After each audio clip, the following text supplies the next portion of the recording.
Good morning, everybody. Hope you all had a great weekend. Happy NHL Eve. This is Morning Cup of Hockey presented by Bet365. Open an account with Bet365 today and bet on a huge range of markets. Whatever the sport, whatever the moment, it's never ordinary at Bet365. So use our code DAILY365. That's Colby Cohen. I'm Jonny Lazarus. Just want to give a quick shout out and a lot of love to our friends in the Jewish community. Obviously, today is going to be a tough day with it being October 7th in a year since everything has happened overseas. But before we get into hockey talk, I just wanted to say that really quick and pass it over to Cole because I know today is a very meaningful day for us and our people and our families and friends. And obviously surrounded by the high holidays, within the Jewish faith and the Jewish community. So, yeah, I think everybody should just be, a little extra aware out there today. I saw something on social media actually from Homeland Security, just trying to make people more aware and you never know. We got a lot of nut jobs running around this country these days. So important thing just to touch on, 365 days we get to sit here and do this show and talk about hockey. And, there are people that are, being held captive in tunnels, across the world. So, we're not going to drown on about it, but it is October 7th, and it is something that is important to Jonny and I just to mention off the back. And anytime we have talked about things like this, our listeners have rallied with so much support, which we're always super appreciative of. So let's get into hockey. We've got Billy Jaffe here in the next couple of minutes, who's going to be joining us. One of my favorite people actually in the hockey world. The reason probably that I work in broadcasting, to be honest, is Billy and the way he kind of helped me get started in Boston all these years ago and was supportive. So it'll be good to get him on, especially with the news of the hour or the weekend, I guess we'll call it, the Jeremy Swayman news. And I think that saga, I almost wonder if what Cam Neely did and what Cam Neely said, I almost wonder in a way if that inadvertently helped the situation as much as it made it horrible and made it worse. And I do think there is damage to that relationship. But when I say I think what it helped the Bruins realize they were going to have to pay more money. Yeah.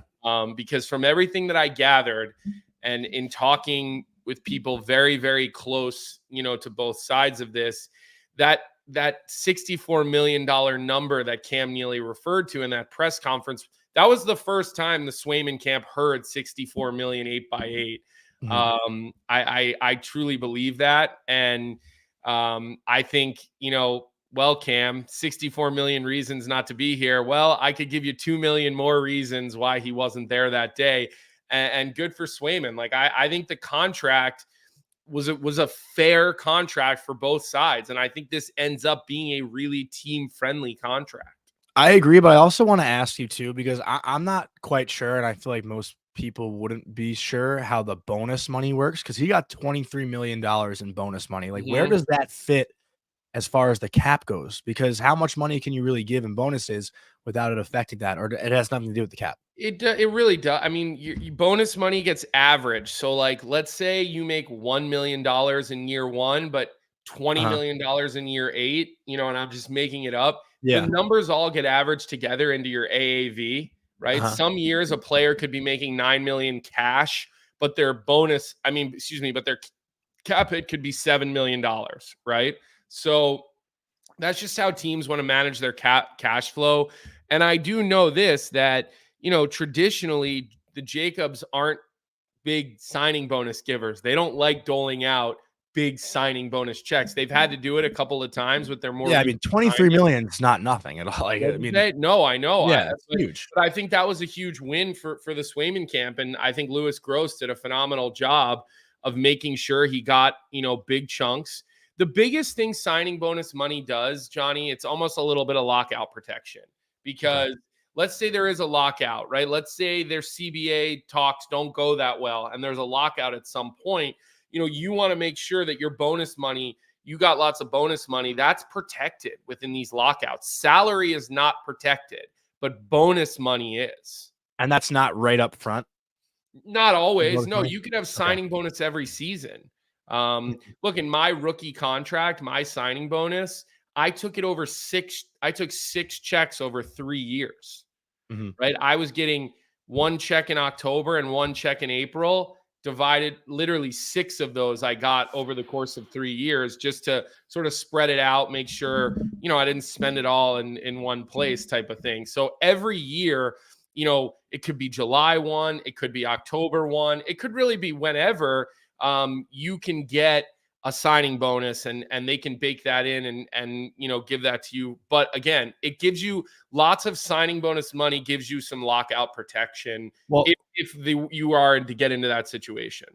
Well, that's also why I asked, because I feel like the response from everybody once Swayman did sign the 8.25 per year, it was like, oh, if this was going to be the contract the whole time, what was all the fuss about? Well, maybe the fuss was about the signing bonus money too, because $23 million on top of the 8.25 for 8 years is a lot of extra money. Yeah. So maybe that was a big part of the debate as well. 8.25 is the cap hit, right? That's the average. That's the AAV. The years of what his salary will fluctuate based on signing bonus and other things. But again, I just wonder, and let's bring Billy in. And I think Billy's a great person to ask this question to, because he is so close to the team. Good morning to our fellow member of the tribe coming to us from Boston. He's got his morning brew hat on. And 5 layers on. Is it freezing in your house? What's going on? It was it's a fall morning here, and I had to run my son Jake to school and get back. And these early mornings now, all of a sudden you need a sweatshirt. What's happening, fellas? We were just kind of getting into this whole Swayman thing and how we kind of feel this played out. And I guess one of the questions that I have for you, and I've said this on this show, Billy, numerous times, I think Don Sweeney is very good at his job. It's not somebody that it didn't work out for me with him very well, but I very much respect how he operates and the way he does business. I think he is one of the better general managers in the National Hockey League. We know he likes to keep things close to the vest. They're not a leaking organization.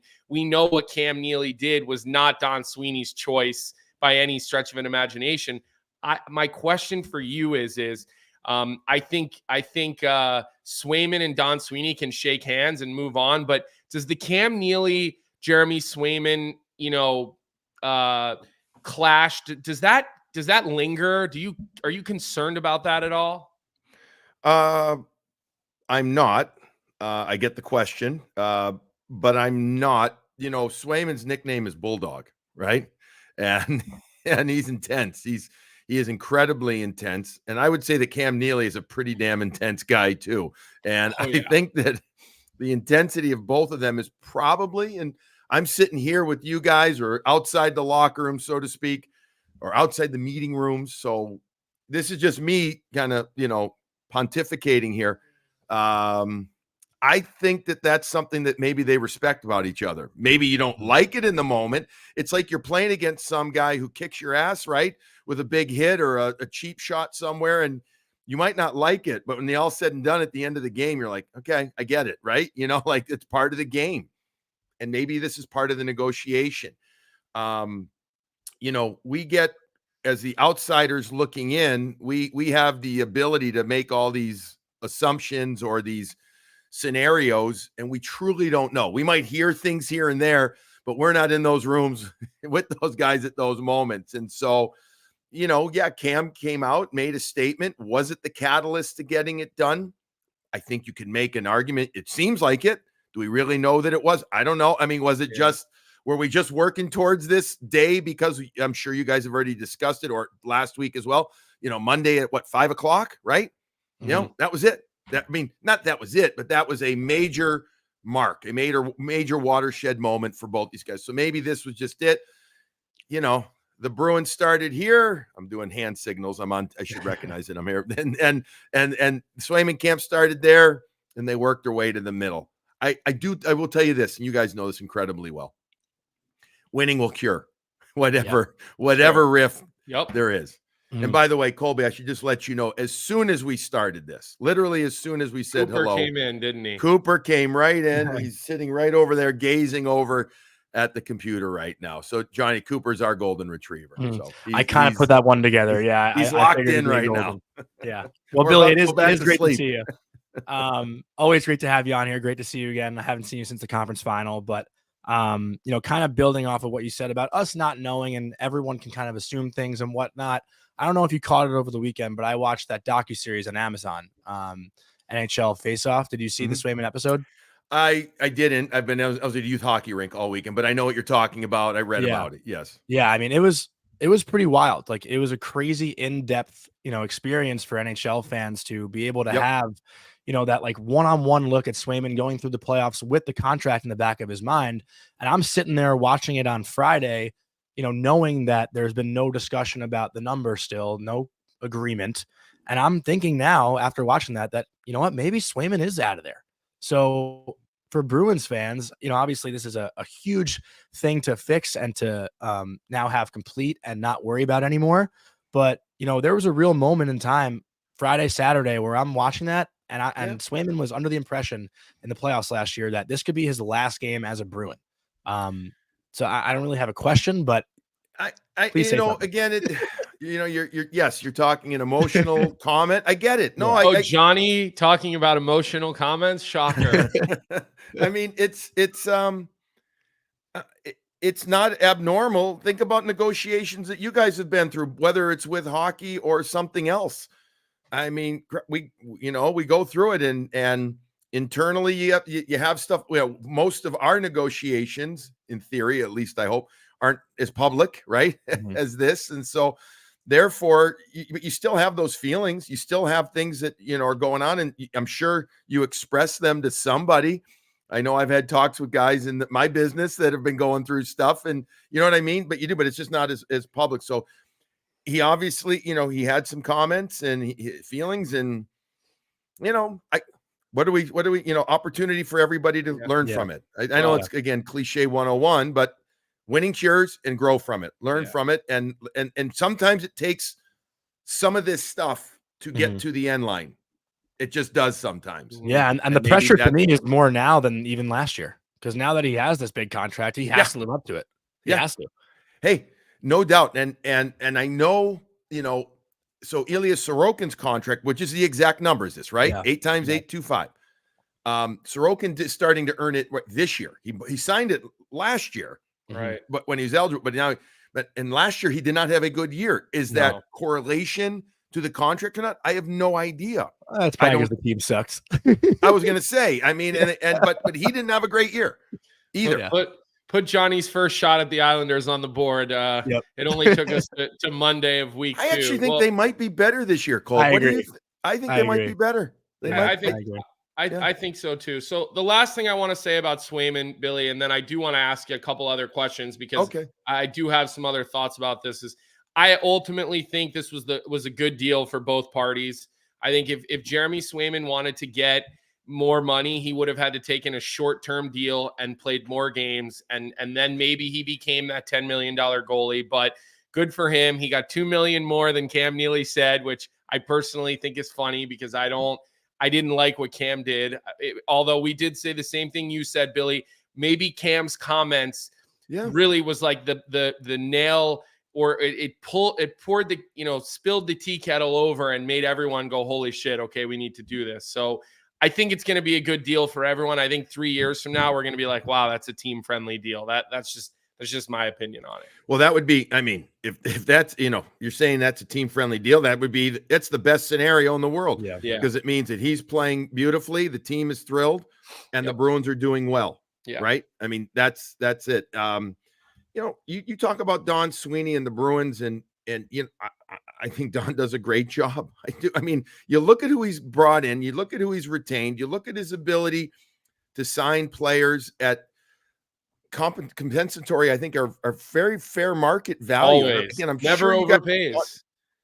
Like you've talked about, right? Pasta, McAvoy. Unbelievable what he's done. And you get Zaka there and everything. And so the team, I think a lot of teams may get bad raps. They might, but it's really, again, it's a real easy game outside in, because then it's always easy for the average person to say, well, I told you that was going to be a bad deal. Well, I'm sure you could look at every team and say that about at least one guy. No, look, you could. And like I said, I think when you really look at Don Sweeney's history over the last decade, he's done as good a job as anybody else there is at what he does.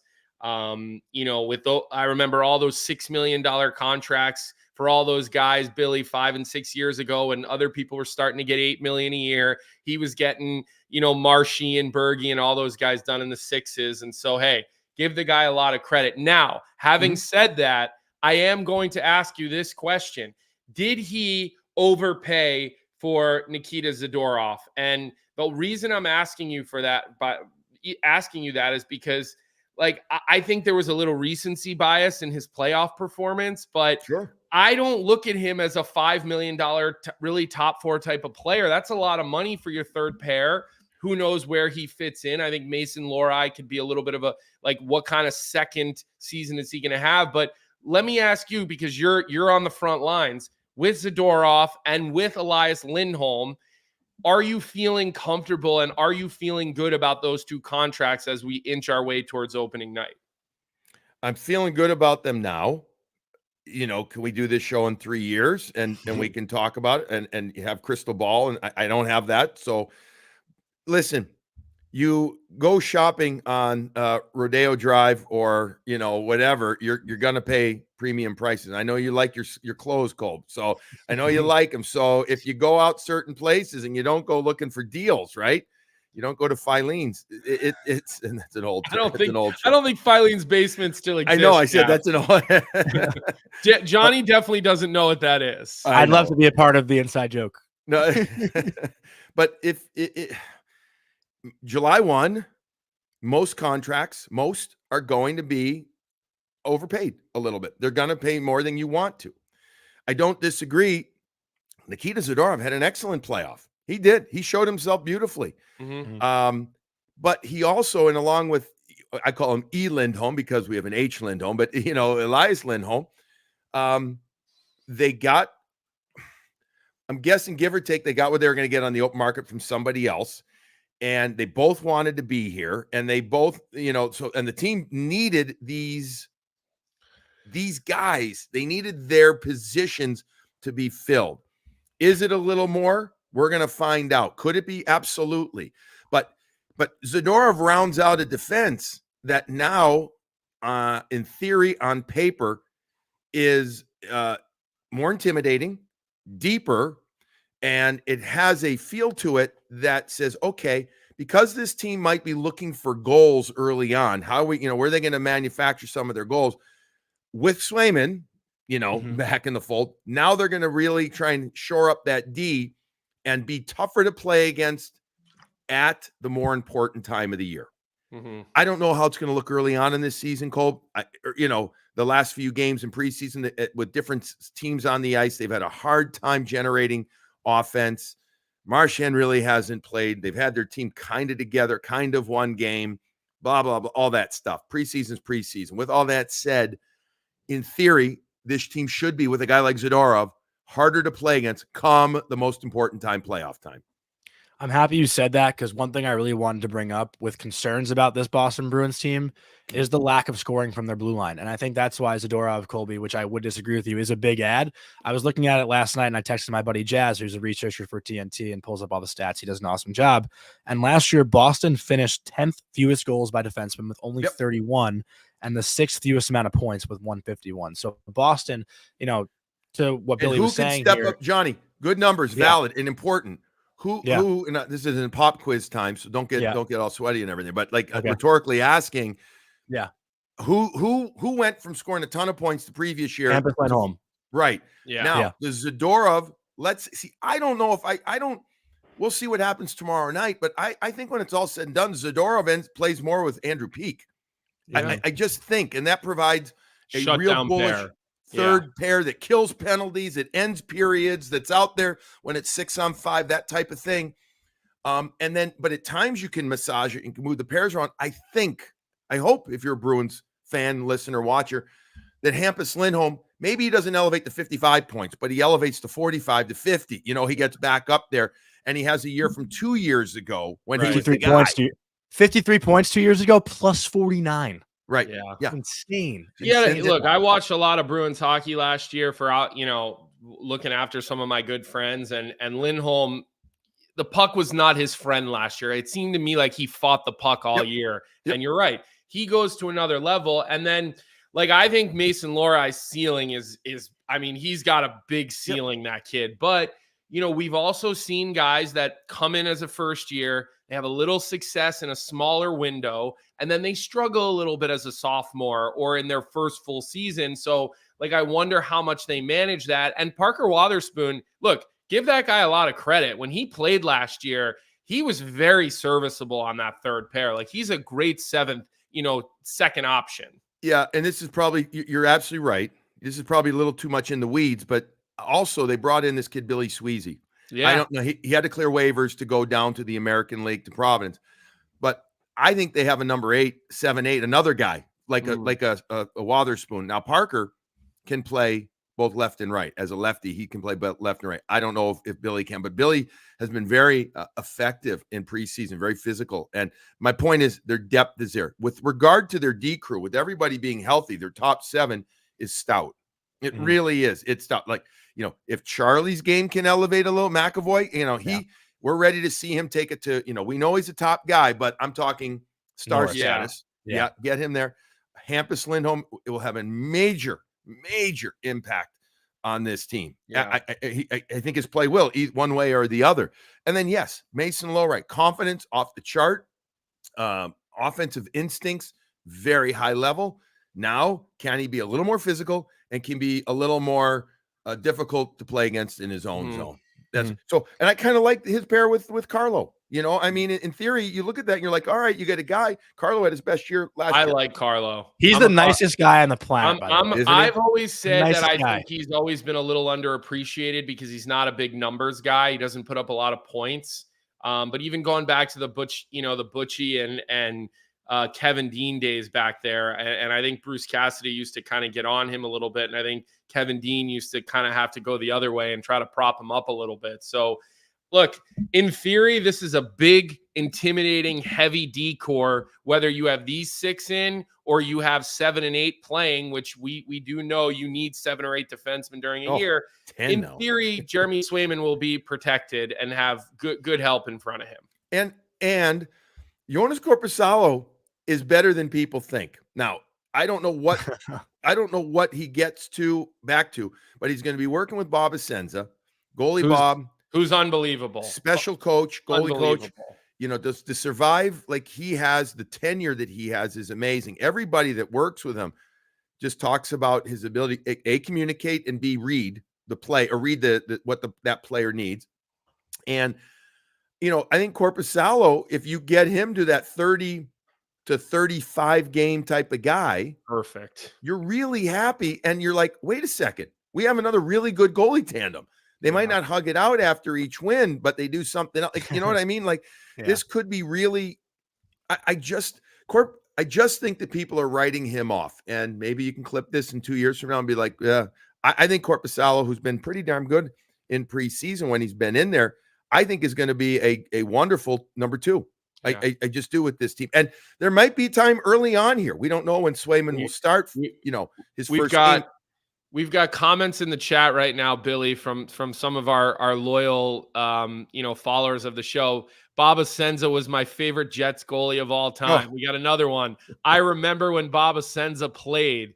In any moments that I spent with the team, I was always having to shoot on goalies because I was either on early or on late, because I was a healthy scratch. So I got to spend lots of time with Bob Essenza. Yes. I just saw him in Philly not that long ago. I went over to the hotel to say hello to some of those guys and got a chance to chat with Bob. He's such a legend. Last question for me, Jaff, before we let you go, and Johnny probably will have one more. Just a quick one, yeah. Biggest surprise to you of the Boston Bruins training camp? You know, I don't know, is it Patra? How's Brazeau looked in year 2? Like, his Kepke surprised you? I mean, I did a lot of his college games. Tyler Johnson, nice 200-foot player. Yeah. Like, who to you has been the pleasant surprise of Boston Bruins training camp?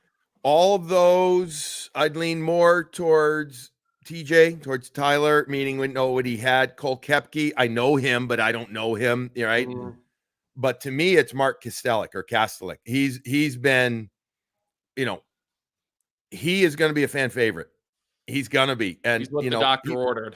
It's it's something that the Bruins fans have lamented last couple of years.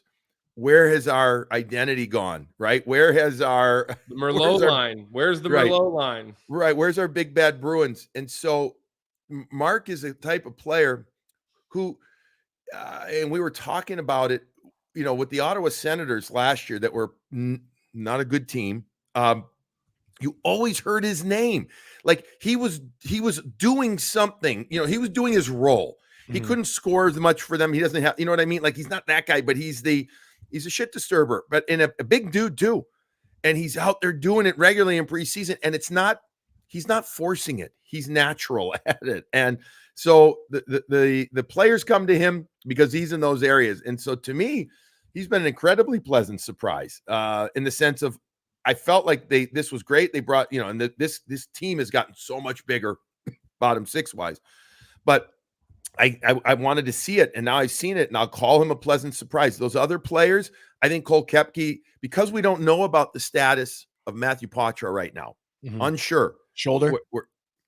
We don't know. He took a major hit from Ristolainen, right, like with 2 seconds left in a game in the neutral zone, like in a preseason game, like, excuse me, like, come on. And he's out. Don't know what that means. They're calling it day to day. We all know that could mean tomorrow he's back, and it could mean weeks, right? But maybe Koepke, who has played very well, earns an opportunity to stay up. He's a right shot, skates well, and they need a right shot guy. And we also don't know about Max Jones. No idea about him. He played one game, and he got hurt against Washington, I think, early in his second game. So Koepke may have played his way, Colby, into a early season look with this team. Billy, my last question for you, just kind of like, hot seat, quick answer, because we got Carter Hutton joining here in 3 minutes. This division, I think everyone can agree, it's probably got the most parity in the NHL, right? There's probably 7 teams that can compete for the playoffs. Where do you have Boston finishing this year? Because, 2 or 3 in their division. 2 or 3. The past couple of years, it's been those 3 teams, right? Florida, Tampa, Boston. Well, Toronto. They're up there too. Toronto as well, yeah. Jeez. Yeah, I mean, you've got. I actually think there's a legit chance that 5 teams from the Atlantic make the playoffs this year. I'm not going to go down and put money on it. I'm not a gambler. Sorry for your sponsor, but personally, I'm saying, I just think that if you look at it compared to the Metro, unless the Islanders elevate or another team, Carolina, I don't know if you guys. I can't figure out what Carolina's going to be yet. They're going to be fine. I think like they're fine. Okay, yeah. I'm looking at them. So maybe a 4th team sneaks in, right, with the Isles, whatever. I think there's a legit chance that 5 from the Atlantic gets in because of what you said, the parity. So one of those Bermuda Triangle teams, the Sabres, the Red Wings, and Senators. Well, after what I saw from the Sabres or didn't see, I don't think about. I'm not going there. I still don't look at them and say, "Ooh, they're stout defensively," and goaltending is still a question mark. Maybe Detroit leads the way, and can Travis Green cajole Ottawa into playing? They need more structure than they had. I don't know, but maybe a Detroit this year. They might have just enough now. I agree. Well, thank you, Billy. We really appreciate your time this morning. I'm sure we'll have you on throughout the year. Colby probably has something else to say. Yeah, I was just going to say, make sure you check out Morning Brew. We've got Andrew Raycroft comes on our show a bunch. Billy's come on a couple of times. All things Bruins. I know you guys focus a little bit, tight on those guys and then games that they've played, things going on around the team. So if you're a Bruins fan, this is the show to check out. Morning Brew. You can get that anywhere, right, Billy? That's not specific. Get it everywhere, just like spot, you got. right? Yeah. We're back on YouTube. We were off for a couple of years, but we're back on YouTube, Apple, Spot, all the big ones. It's been wonderful, and it's if you're listening and not watching, it's BRU, Morning BRU with Jaffe and Razor. So you got to have that pretty face on camera, Billy. I like that you're back on YouTube. Well, look at this fancy office. I wish I had a brick wall like you did behind you. It's like Fenway. I brought Fenway right into my my office. I'm Fenway inspired. Okay, our buddy Tim. Never mind. We won't get into that now. We're gonna let that go for now. But we're gonna have you back on, Billy. Yep. We'll check in with you. We got college hockey coming up. I know you've always got your one hardest working guy, Billy Jaffe. You got your son playing, you got college hockey, you got the National League. You do a little bit of everything. Let's be honest here. It's called the grind, buddy. It's all called right. Well, look, happy New Year, Billy. We'll talk to you soon. All right, pal. Same to you guys. Be well, everybody. Thanks for having me on. Thank you, Billy. Appreciate it. So that interview with Billy Jaffe was brought to you by Fountain Tire. Your family's safety is important, and you don't have to settle for a good deal or good customer service because they do both. They'll treat your vehicle like their own, and if you need new tires or your engine has a little rattle, stop in a Fountain Tire and they'll sort you out. Save up to 25% off select tires, including Goodyear, until October 10th. Plus, save another $50 or more on any service of over $150 with some restrictions applying. Check out fountaintire.com. And with that, we will now bring on our friend Carter Hutton to talk about the Toronto Maple Leafs. Carter, how you doing? How you feeling about the Leafs? They're my President's Trophy winner this year. Tell me why I'm an idiot. Well, you are, but I don't know. I'm surprised you went with them. I know your Rangers through and through. You can come on this show anytime you want if you're going to start like that. Yeah, he left the door open. I had to kick it in. But no, honestly, I'm high on him this year. It's hard not to be, right? This is a team that I think at this point, almost the regular season seems like a formality, right? It's just, okay, where are they going to place? They're going to get in. They're going to get their points. What can they do in the playoffs? And for me, I think it's the excitement of a new coach, a new situation where they've added a few guys on the back end. I think Joseph Wall now, can he stay healthy? Anthony Stolarz, there's a few question marks, but for me, it's what are they going to do in the playoffs? And I think it's at this point, anyone who watches the Toronto Maple Leafs or have been around this team are a little bit hesitant. They're just like, let me see what they're going to do come playoff time.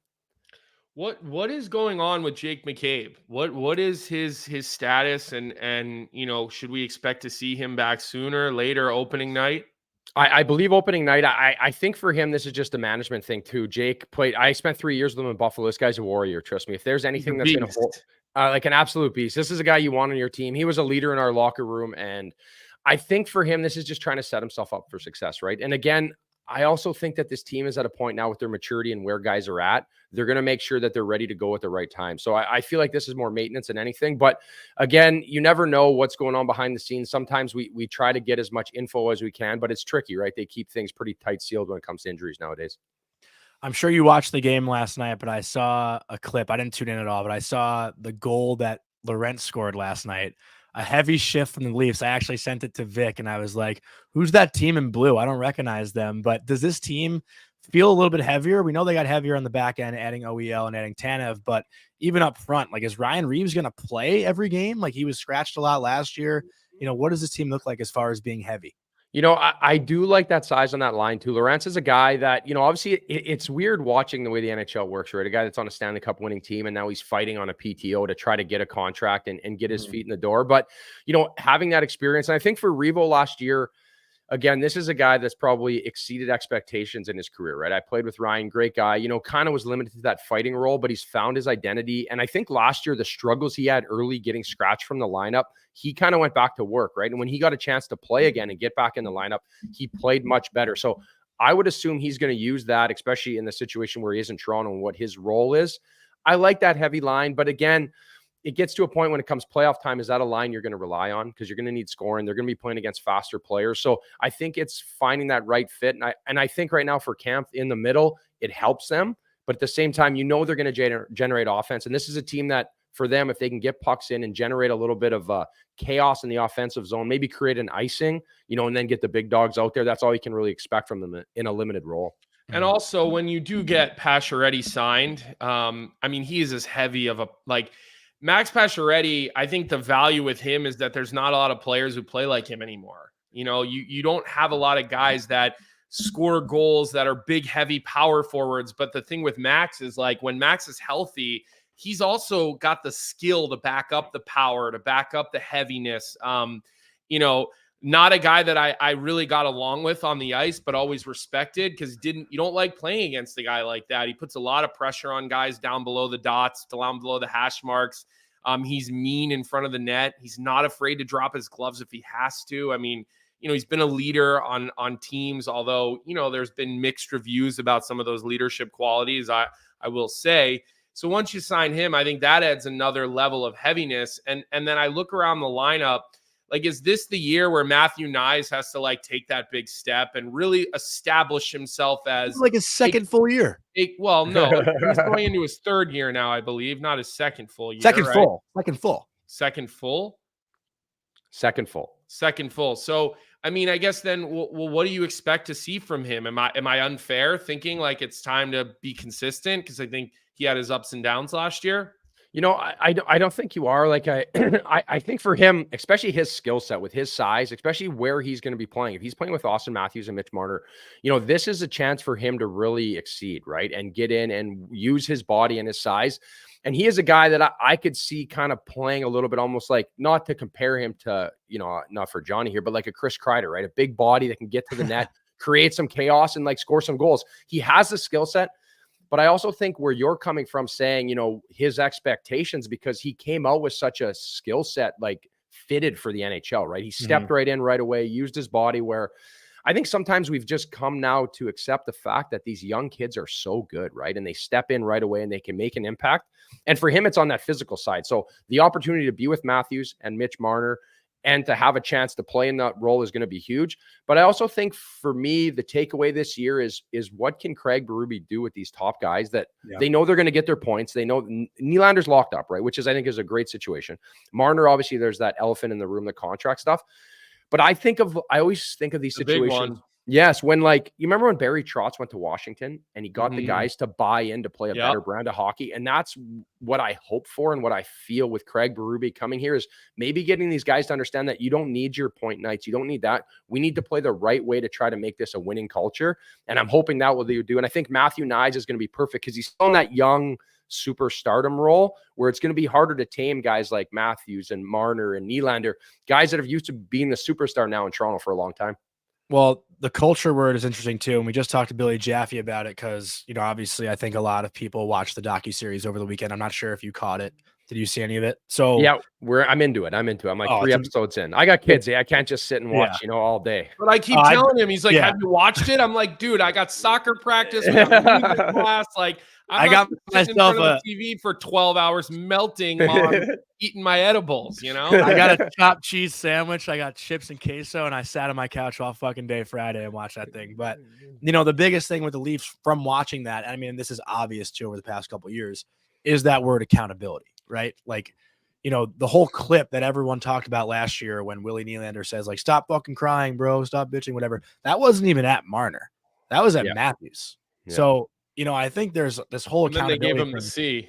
Yeah, but that's the big thing with Chief, right? And Craig Berube is accountability, and that's why I'm personally so high on Toronto, because a guy like him can get the most out of talent like that, which you seem to believe as well.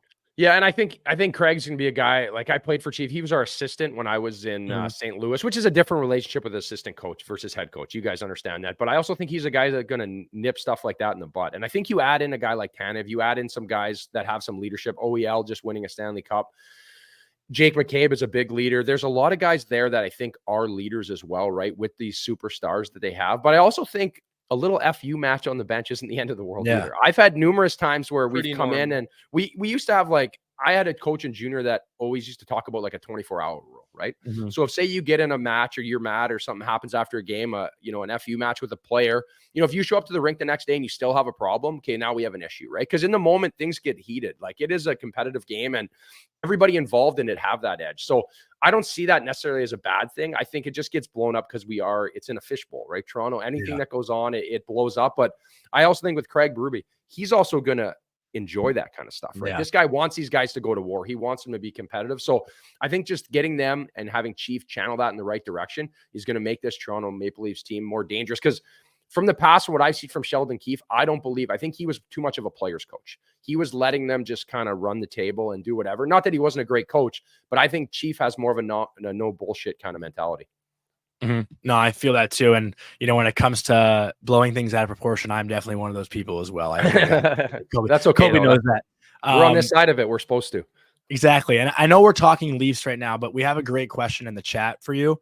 It has to do with the Senators pretty much, but I really wanted to ask it. So this is from Jim the Swede. Question for Carter. I heard Valaket on Kip and Bourne's show say that Ullmark loves the lifestyle as a tandem goalie and doesn't want to be the guy as a starter. As someone who played with him, is there any truth to that at all? Would love to know because he's probably a 55, 65 game guy this year. I don't think there's a ton of truth to that. Totally. I agree at times when I played with Linus and when he had the keys to the castle, sometimes he would come up with a little bit of, he'd get a little bit of a cold or, his groin was a little sore and he couldn't make decisions and he never wanted to really kick the door in. Where for me, with my skill set, every chance I got a chance to play, I wanted to play, right? I wanted to get as many games, especially when you're playing well, right? You just want the games to keep coming to, kind of pile them up. So, but I also think Linus playing with, not that I want to sit here and take credit for him. I think a lot of times Linus would do things in a locker room and players would come to me and be like, Hutz, what the hell is he doing? Right? Because I was always the guy that I had to have a good rapport. I wasn't good enough to, go against the grain. So, but I also think he did a lot of maturing. And I think moving to Boston and being in that culture and going there and getting away from Buffalo again, where they gave all these guys, these young guys, the keys to the castle too early, and they gave them free range before really making them professional hockey players, like becoming a true pro. I think Linus is going to really do a good job in Ottawa. And I think he's ready, honestly, at this point as a family man and where he's at. So I think early in his career, I could believe that was a bit of a problem with Linus, like what he dealt with and some of the stories even before I got there. But I think the way he's matured under Boston and in that culture, he's ready to take this jump. And he's played for bad teams before. So I think he's going to really make a big impact here on this Ottawa team. Well, look, Hutz, we really appreciate all this goalie insight. We appreciate all the Leafs insight. I'll be honest, I was a little critical of this whole Austin Matthews, John Tavares thing. Like, I think maybe there's a little bit of bias there for me, in my criticism. I'll be honest, but I do think the world of John Tavares as a leader. I think Austin Matthews, TBD. We've gotten away from having the best leader always as the captain, and sometimes now we're giving it to the guy who has the most goals and the most flash and whatnot. But look, the Maple Leafs, they're going to be a topic of discussion. We're going to be talking about them all year. They have a new coach. They're a superstar player that they supposedly wanted to trade but never got close. Is the contract extension happening? Is it going to be a deadline day thing? You and I will probably be sitting on trade deadline day, hopefully together this year again. So maybe we'll be talking about this then. But there's a lot of shit that they're going to be dealing with all season. So we're going to ask you to come back on and give us some updates. I know you and I will be doing some DFO lives together this year. Where else can we catch you this year? Because it does seem like, I think I just saw your name for Amazon. I'm not 100% sure on that, but it does seem like every year you're blowing up, man, with what you're doing. We're working on it right now. So obviously I'm back with the Nation Network. I'll be on Sirius XM too. I do hits once in a while with Coolius from 3 to 6. Awesome. I don't like to do too much night stuff. I got hockey practice. I got gymnastics. We got everything, right? Johnny, you don't understand that, but you'll get there maybe one day. So $5 margaritas for me. I'm trying to grow slow here. I don't want to be traveling too much. My kids are at a fun age, but I'm trying to keep building and getting better at this. So hopefully I can turn this into a career one day. All right, good. Yeah. Well, look, we we'd love to appreciate have you. Yeah, we appreciate you coming on. I always I feel like we have more goalies come on and talk to us on this show than any other position. We got you, we got Razor. You guys see more hockey than anyone. Half the game when the puck's not in your end, you're basically just sitting in the cage being analysts. So we love the insight. We'll talk to you soon. Have a good rest of your day. Have fun at gymnastics. I bet you look great in the outfit. I'm not far behind you with that. We go to Little Gym on Thursday, so luckily not full-on gymnastics yet, but we'll talk to you soon. All right, Hutz? Sounds good, boys. Have a good one. Thanks, Carter. You too. Appreciate it. So only 2 teams in here, and we're 45 minutes into the show. Well, look, so let's stay with Ottawa, and let's talk Ottawa real quick. We already went down there. I got a little bit of a hard out at 10 o'clock today. So, okay. Let's go right into Ottawa. You brought them up. They bring in Linus Ullmark. They bring back David Perron. They add a little bit of sandpaper with Cousins.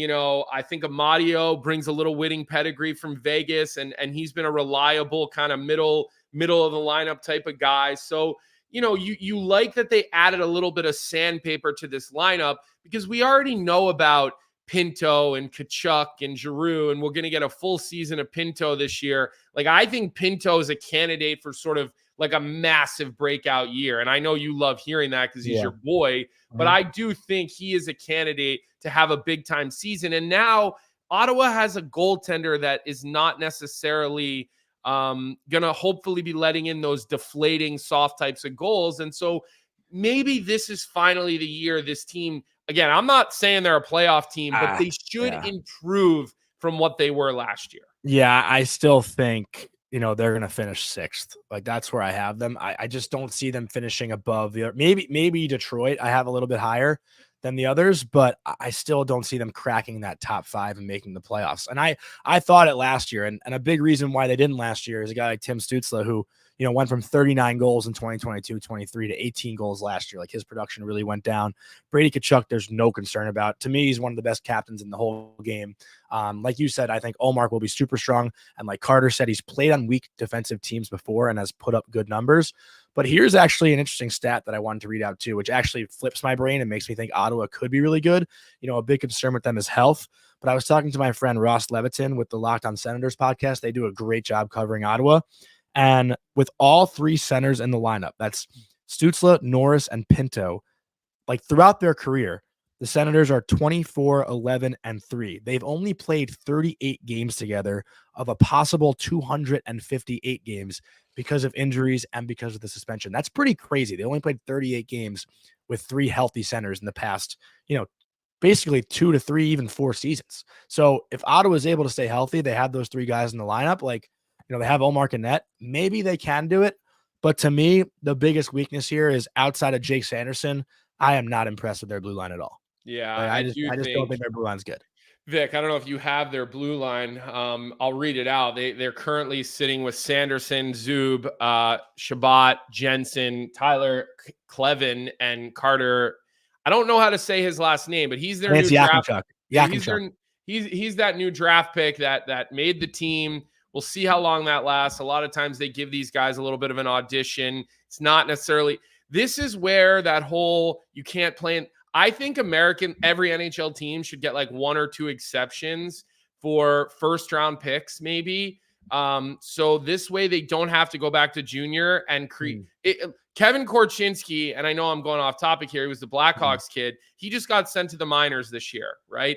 He should have been playing in the minors last year, and today he'd probably be in the National Hockey League. But because he couldn't play, they didn't want him in the dub because they didn't want him to just tear it apart and continue to get, sort of junior hockey habits. So they put him in the NHL last year, and it's a little sink or swim. He sunk a little bit more than he swam, and now all of a sudden you're like regressing. You're going to the minor league. Mentally, that's hard. You play a full year in the NHL, and then you go back to the AHL. So guys like, Carter, say his name again for me.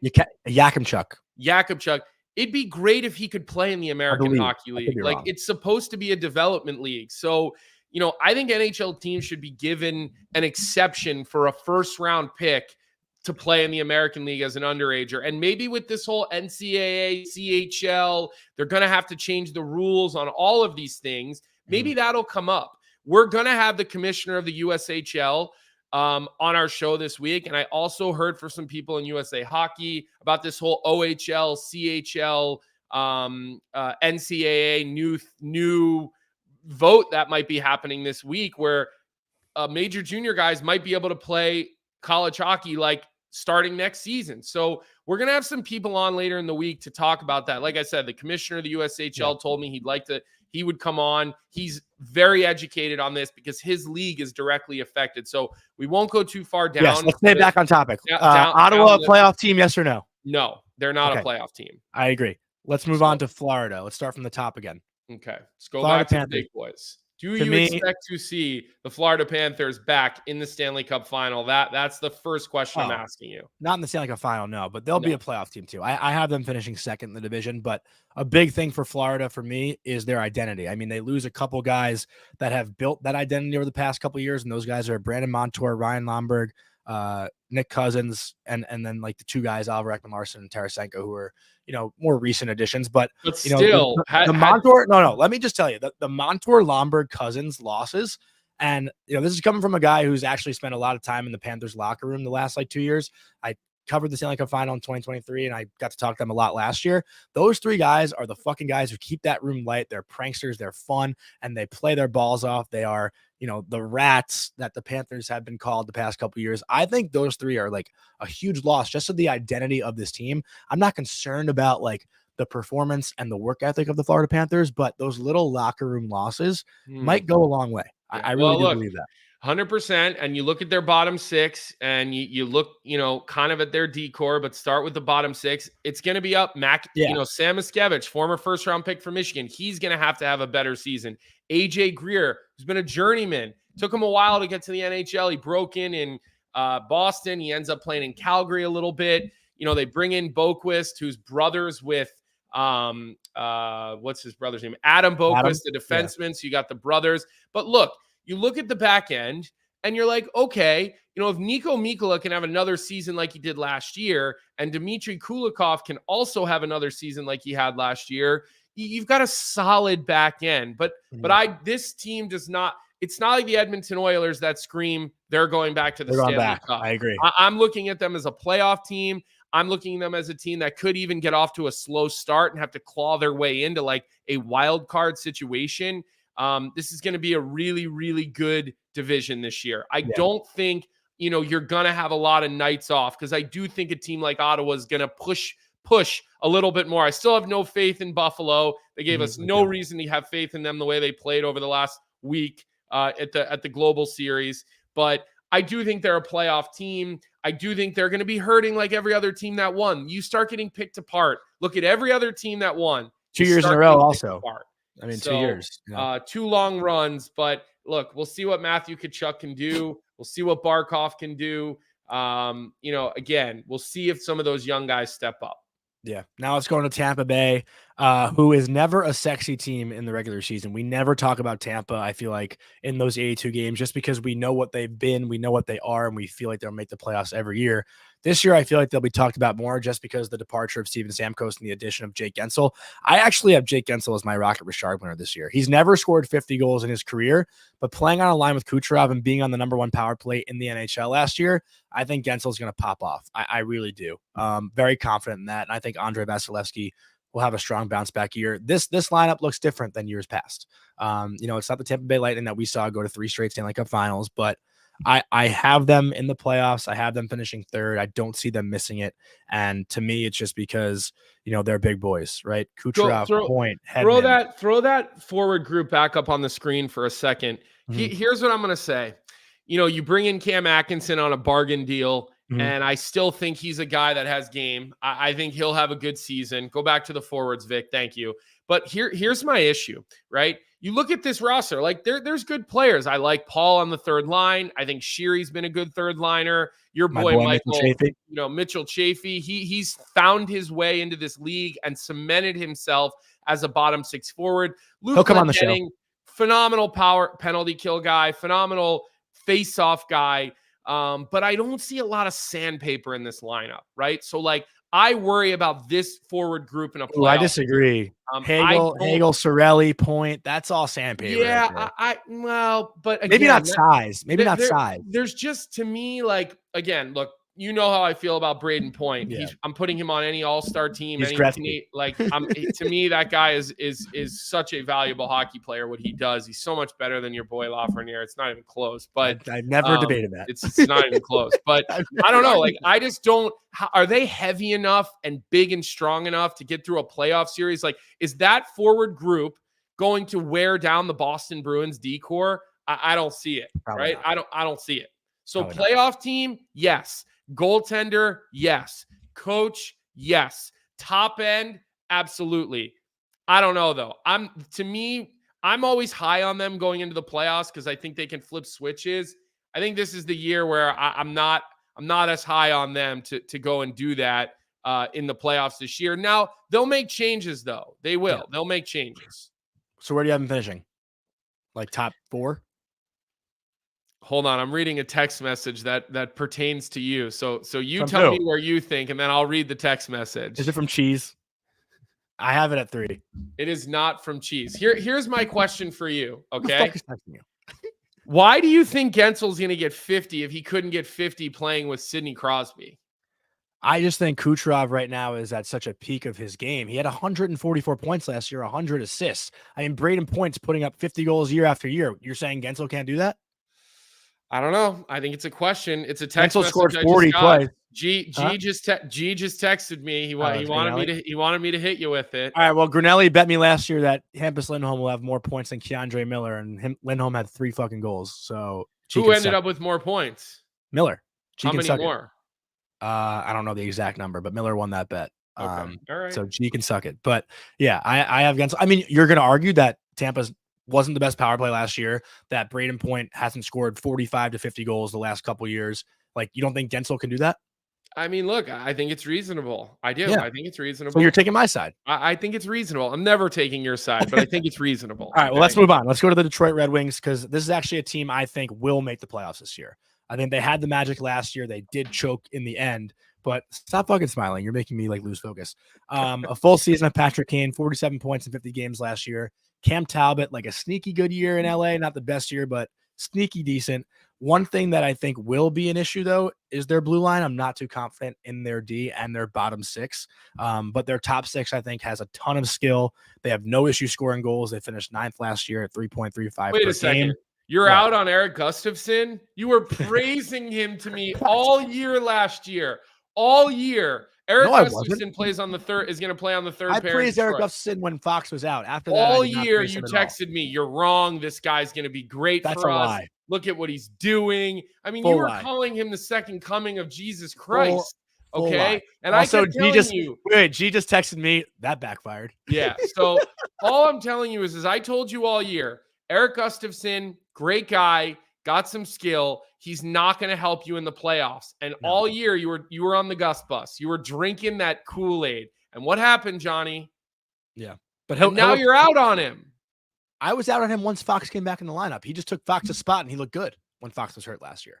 But, you know, they have to replace Gostisbehere now, who had 56 points last year. Weird to let him go. I didn't agree with that move. I thought they should have kept him. Yeah, but I have Detroit in the playoffs. Do you?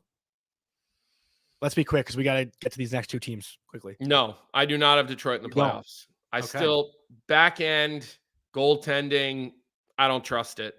All right. I have Detroit in, but let's move on to these last two teams because I feel like, you know, these are the two where I don't have them sniffing the playoffs, and we'll start with Buffalo. No. Buffalo, yeah. Listen, I think everyone has been and wants to be excited about them because, you know, it's been 14 years, but after watching their two games this past weekend, their power play looked horrendous, going 0 for 6.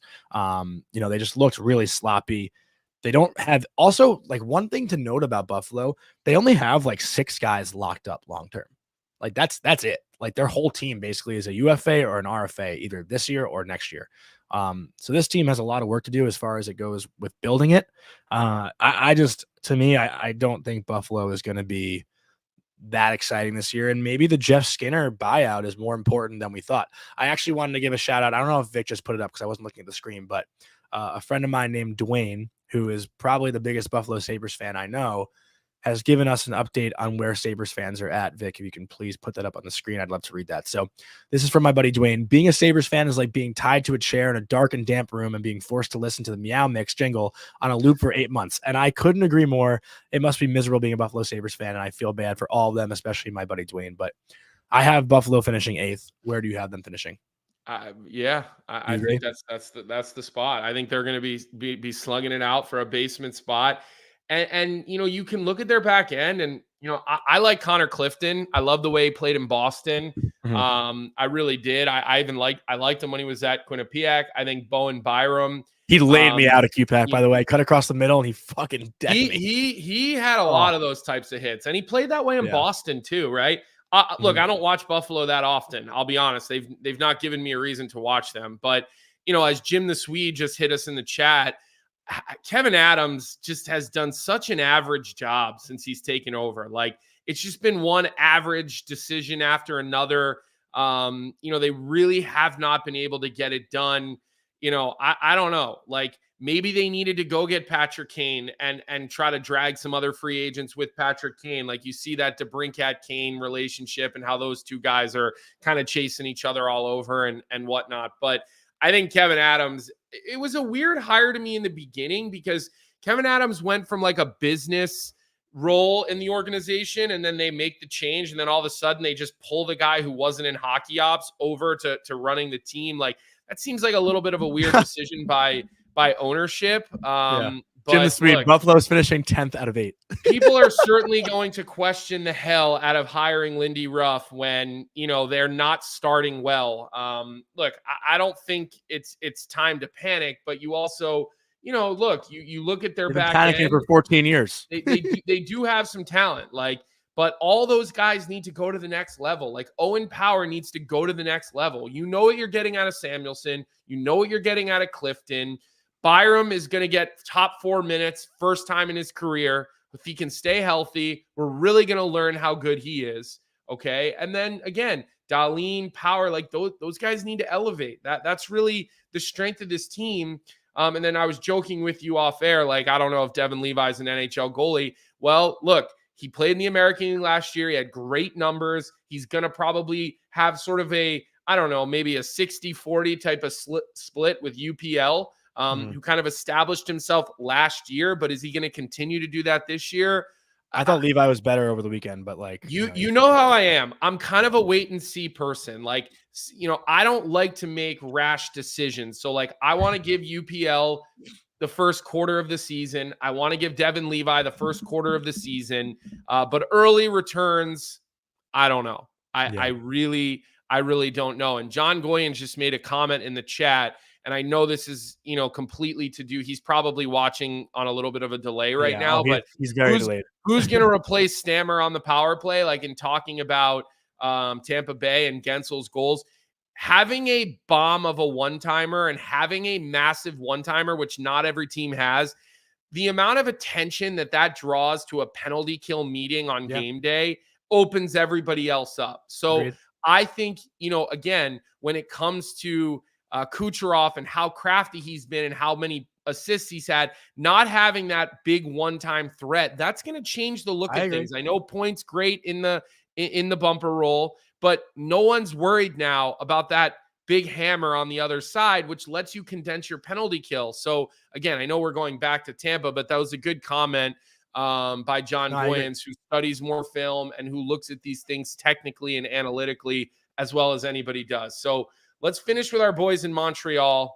I really wanted to spend more time talking about them, but I know we have a hard. All right, we'll take a couple minutes. I got a couple of minutes, and then I got to jump here. But what are we thinking? What are the expectations for this team? I know for me, low expectations team overall, but high expectations for certain individuals in what I would call a big development year for some of these types of players, and a big like shitter get off the pot year for a guy like who I think has all the talent in the world, Kirby Dach, right? But let's be healthy and let's really take big steps this year if you're Kirby Dach to show people, hey, this is why I was taken 3rd overall, right? Yeah. I'm ready to be that guy.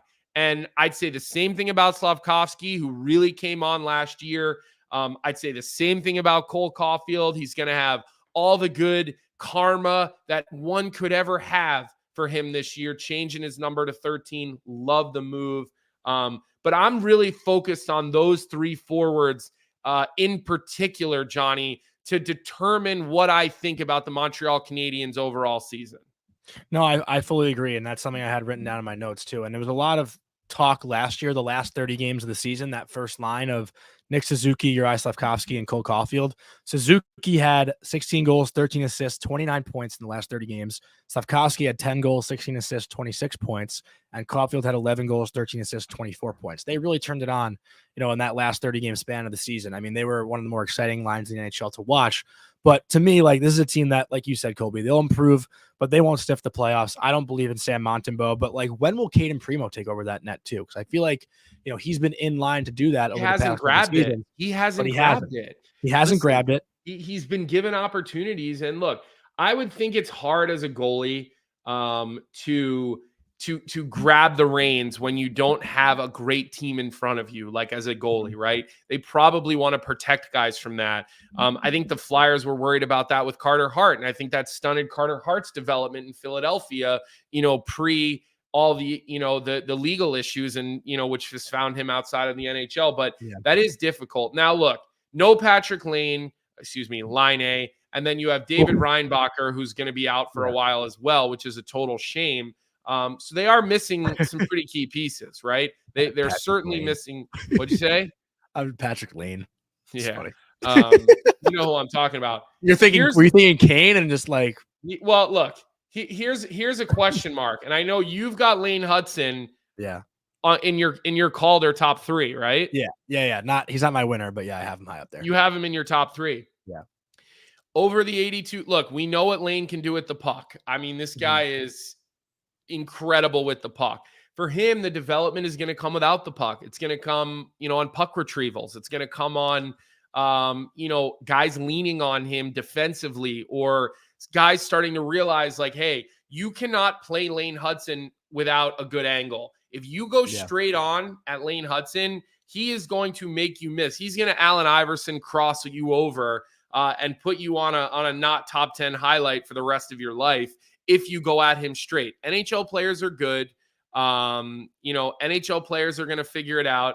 I'm laughing here. Colby driving in the Patrick fast lane. Patrick lame over.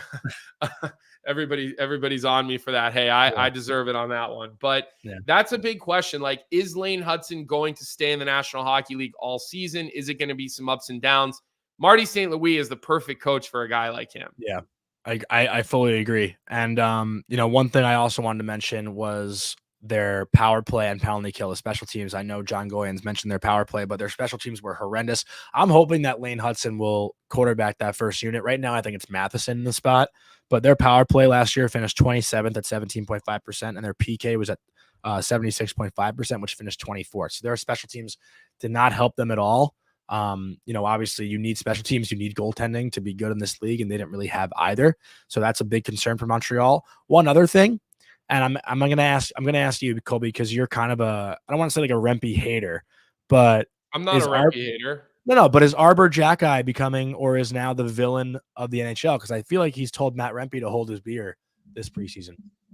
I mean, look, it's definitely been outrageous. I mean, every time I open Twitter, he kills somebody, chasing someone down, killing somebody, getting a hearing, a suspension, whatever it may be. Jackeye is a guy who came in hot and heavy and then found his way kind of out of the league for a brief moment. And I think he realizes what his identity needs to be. And I don't think he ever wants to go back to the American League. And he's, trying to do what he can do to ensure that will never happen. He certainly likes to kill the Maple Leafs, as Vic will probably point out to us here if he hasn't already. But he's become a villain. I don't think Matthew Rempe is a villain. You talk about him as Santa Claus. Everyone around the league hates him. I think he's like. But I don't think I never looked at Rempe as a villain. I really didn't. That was never the feeling I got. A little bit of a different vibe around Arbor Jackeye, but we'll see how that pans out. I mean, look, it's another development rebuilding year. They've got Demidov playing in the KHL. You got to wonder when they're going to get him. Line A will get back at a certain point. Alex Newhook is going to be in a different situation than he's been over the last number of years on a rebuilding team. His journey starts in Colorado on a Stanley Cup team, and then now he's found his way to Montreal. 3 straight years in 8th place for Montreal after going to the Cup final, in 2020. The cost of doing business. It really is. But look, they're going to have exciting players. We're going to watch Lane Hutson. We're going to see highlights. We're going to be watching Cole Caulfield. Speaking of Lane Hutson, Cole Hutson, younger brother, first game of the year at Boston University this weekend. And he was the best player on the ice by a mile. Now, Ryan Green had 3 points. Quinn Hudson might have had 4 points. Cole Eiserman, nice goal. Eiserman had a big goal and he was good, but Cole Hudson was the best player on the ice. If you're a Washington Capitals fan, like we know Jeremiah is, be excited about Cole Hudson.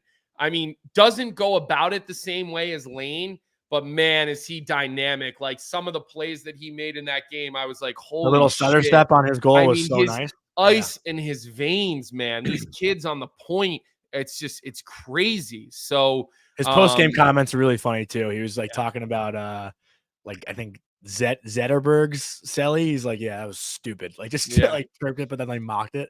Like he like flexed by the bench or something like that. It was pretty funny. But all right. So last question of the day before we wrap this show up, and it's from we got to do the bet of the day also, and we'll do our bet of the day. So Jim the Swede says, who has a better year this year, Sloth or Loff? That is a very, very interesting question. Let's just say individually, obviously here. No. I will say this. I think Slavkovsky has more goals. Lafreniere has more points. I will say that. How many points? Lafreniere, I think, will have. Let's save it for tomorrow. We're doing Metro tomorrow. We're doing Metro tomorrow. But no, I have Slavkovsky to score 30 goals this year. Yeah, I think that'd be great. I'd like to see Slavkovsky show people that, development is not a straight line, and guys take different paths, guys take time, and good for him for really starting to dig in and get it done. So look, plus 500 I have on that, by the way. It was plus 500 for Slav to score 30. Let's get into our bet here, and then we're going to wrap the show. Tomorrow we've got the Metro. We don't know what guests we're going to bring on yet, but we will go out and we'll get somebody. We'll talk a little bit about it this afternoon, and we'll get a couple of people that can give us an idea of what's going on in the training camp. So let's get to Bet365 here, Johnny. So the bet for today's show is who will win the Atlantic Division. I think everyone knows my pick, which is the Toronto Maple Leafs, who I have to win the President's Trophy as well. Pretty good value on it too, plus 250. Right now, the Florida Panthers are the favorite. I think it's between Florida and Toronto. I don't know about Boston because, again, I'm just concerned about their goal scoring. Tampa will be interesting too. Like Colby said, their depth isn't really there, or heaviness is how you put it, right? You don't think they're as heavy as they once were. I don't think they're all soft skill. You can be hard skill, soft skill. I don't look at Tampa and think, oh, they're soft skill because, like you said, Hagel does not play with soft skill. Nick Paul has a little bit of skill. He doesn't play soft skill. There are guys, even Nikita Kucherov is not soft skill. He plays with hard skill. So they have it, but they're just not as big and full of sandpaper as you've seen. You bring Ryan McDonough back. I'm a big Ryan McDonough fan. I hope that works out. I want that to work out. We'll see what happens there. Now you've got that 1-2 punch of Hedman pair 1, McDonough pair 2. It's as good of a 1-2 punch as you could ask for. So I do think Toronto wins the division. Really? But I still don't see them being a playoff team. I think they went out. Nick, go change your pants. They did add a little bit of heaviness on the back end with a couple of the signings that they had, but I still think they have leadership issues. I think that they have issues in their dressing room with contracts. I think the Marner thing, it's the Mecca. It's going to be the most massive story, an elephant in the room, and I don't see it going away. I don't see an easy landing. I think it's going to be something that is a hot topic for a while. Yeah, no, I agree. I'm just reading the comments in the chat right now.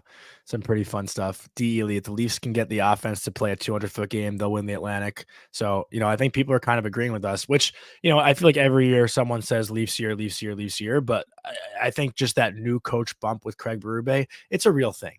And I just feel the electricity in the air or whatnot, I guess. I don't know what the term would be.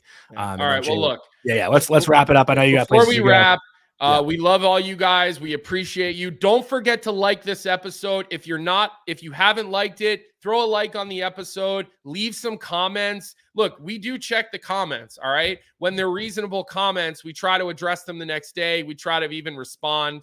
Johnny promised me 3 days a week this year. He would go into the comments and respond to everybody, especially the hateful one towards me, because there's lots of those always. New drinking game. Take a shot every time Colby says he played in the NHL. He will probably side with you on any and all of those. Yeah. And so make sure you give us a like, subscribe to Daily Face Off YouTube. We appreciate you guys today. Tomorrow we got the Metro. Someone said bring on Rupper. Johnny will reach out to Rupper. We did say that, so we'll see if he's available. Johnny, as always, I'll give you the final word. Well, that segment was brought to you by Bet365. So open an account with Bet365 today and bet on a huge range of markets, whatever the sport, whatever the moment. It's never ordinary at Bet365. So remember to use our code Daily365. That'll do it for today. Like I said off the top of the show, it's NHL Eve. We got 3 games tomorrow night. We're going to be fired up to do the show tomorrow morning. We'll do our Metropolitan Division preview, but we'll talk about some actual meaningful hockey games tomorrow night. So it's going to be a great day tomorrow. Hope everyone gets some rest. Hope everyone has some fun tonight. And we'll talk to you guys tomorrow morning. Love you. What's up, hockey fans? If you enjoyed that video, then you need to be hitting the subscribe button right here at Daily Faceoff. Exclusive interviews and analysis from our hockey insider Frank Saravalli, fantasy updates from Brock Sagan, and a daily live show at noon Eastern, Monday through Friday. You don't want to miss any of the fantastic content, so hit that subscribe button.